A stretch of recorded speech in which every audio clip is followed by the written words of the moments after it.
Hello viewers, welcome to இப்போ வந்து கார சட்னி. அதுக்கு வந்து வெங்காயம், கொஞ்சம் போல் தேங்காய் சில்லு, பூண்டு, புளி போட்டு நல்லா மிக்சியில் அரைச்சி எடுத்து வச்சுக்கிட்டு, அதுக்கப்புறம் கடுகு பருப்பு கருவேப்பிலையை போட்டு நல்லா காயவுமேவும் நல்லெண்ணெய் ஊற்றி நல்லா வெடிக்கவுமேவும் வெங்காயம், சின்ன வெங்காயம் கொஞ்சத்தையும் கட் பண்ணி வச்சுக்கிறணும். சின்ன வெங்காயம் இல்லைன்னா உங்களுக்கு தேவையான பெரிய வெங்காயத்தையும் கட் பண்ணி வச்சுக்கிடலாம்.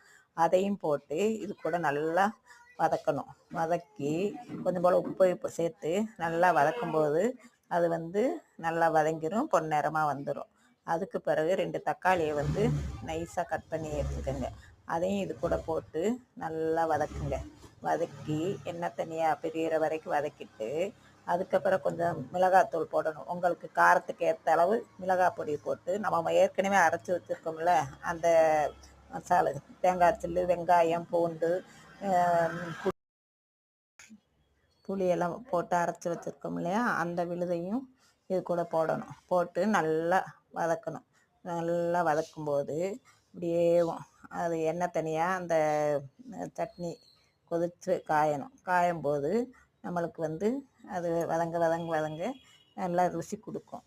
அதுக்கப்புறம் வந்து அந்த சட்னி வந்து நம்மளுக்கு தோசைக்கோ இட்லி இந்த மாதிரி இதுக்கெல்லாம் வச்சு சாப்பிட்டோம்னா அவ்வளோ ருசியாக இருக்குது. இந்த சட்னி பாருங்கள் இப்படி நான் வதக்கி அதை எடுத்து வைக்கிறேன்னு சொல்லி இந்த தக்காளி போட்டுறேன்ல, போட்டு அதை வந்து தக்காளியும் நல்லா வதங்கணும்.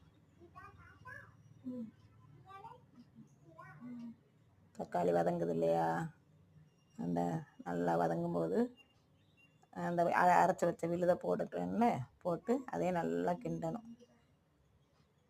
கிண்டி அப்படியே கொஞ்சம் மிளகாத்தூள் நம்மளுக்கு, ஆமாம் ஸ்க்ரீன் ஆஃப் ஆகலை, இப்படியே காரப்பொடியை போட்டு இந்த காரப்பொடியும் போட்டு நல்லா வதக்கணும். நல்லா கிண்டி கிண்டி கிண்டி கிண்டி விட்டு இப்படி நல்லா வதங்கும்போது அந்த இப்படி எண்ணெய் தனியாக அந்த இது தனியாக மசால் தனியாக பிரியுதில்ல, பிரியும்போது இப்படியே நல்லா சுருள வதக்கி எடுத்து வச்சுக்கிட்டோம்னா இட்லி தோசைக்கு ரொம்ப ருசியாக இருக்கும். இதே மாதிரி நீங்களும் செஞ்சு பாருங்கள். இந்த சட்னி பிடிச்சிருந்தா ஷேர் பண்ணுங்கள், லைக் பண்ணுங்கள், சப்ஸ்கிரைப் பண்ணுங்கள். தேங்க்யூ.